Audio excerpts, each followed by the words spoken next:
We are joined on the phone line this afternoon by Missouri Senator Roy Blunt. Senator, how are you? Hey, Mark, I'm good. It's good to be with you. What'd you think of the Wisconsin situation? I'm sure you have some thoughts on a big political story.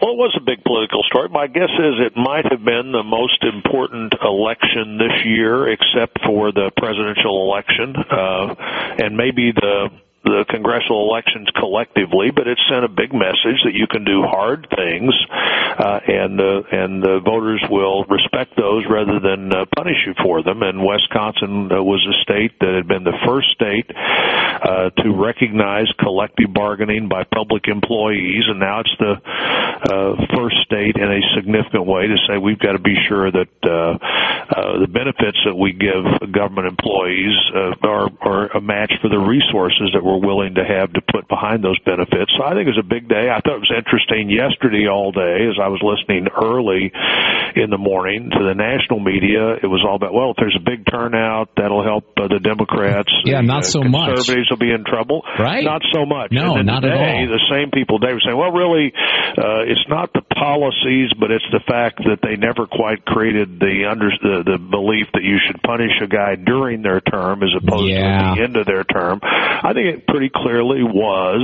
people saying that no matter what they're willing to do in Greece and other places, that the American people are willing to respect political leaders who will make hard decisions.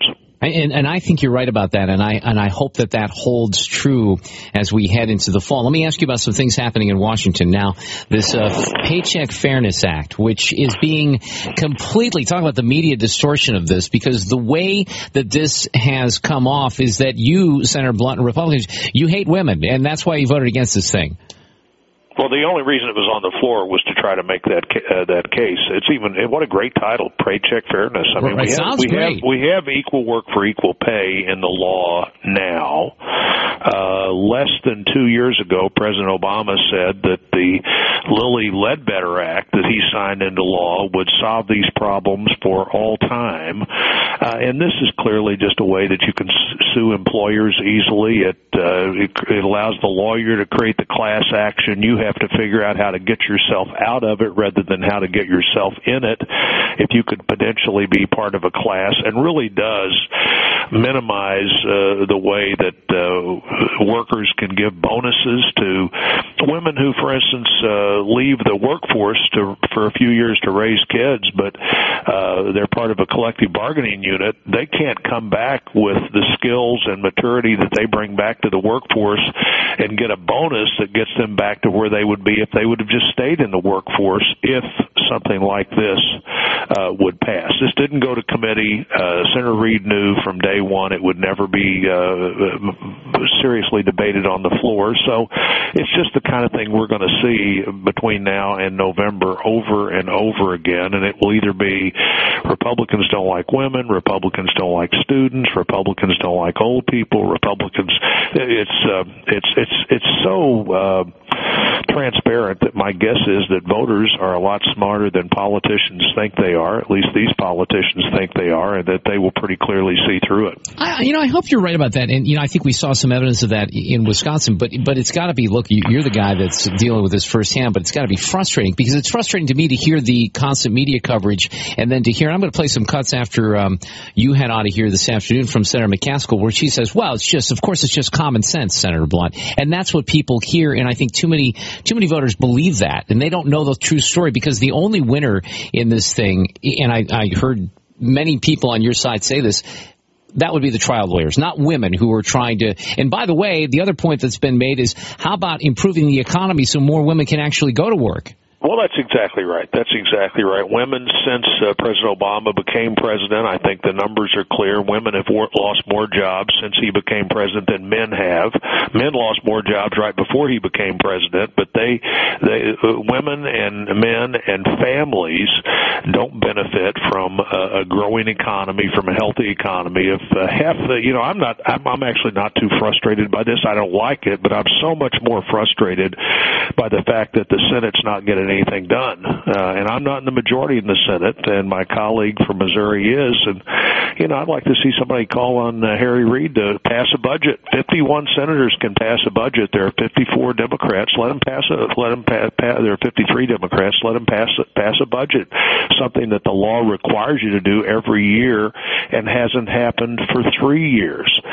But I guess that might require actually going to the Budget Committee and debating legislation and marking it up and bringing it to the floor after it's been debated in committee.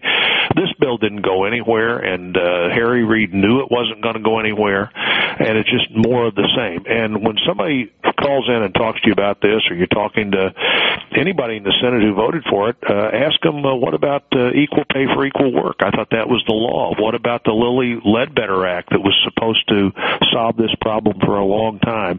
This is a title that, of course, Paycheck Fairness, who wouldn't be for Paycheck Fairness, but who would be for more litigation and tying the hands behind employers' backs to make them even more reluctant to create jobs. Senator Roy Blunt with us this afternoon. Let me ask you about the economy. There's an allegation on the part of some on the left that Republicans are rooting against this economy, and they don't really want to see anything happen. They're not going to give President Obama any victories when it comes to doing anything in Washington to affect the economy. How do you respond to those charges? Well, let me see if I can't capsulize this for you in a way that I think, when you think about it, will make sense to you and people listening, and that is, it doesn't matter what the Congress is doing today. What matters is what the Congress did the first 2 years this president was president.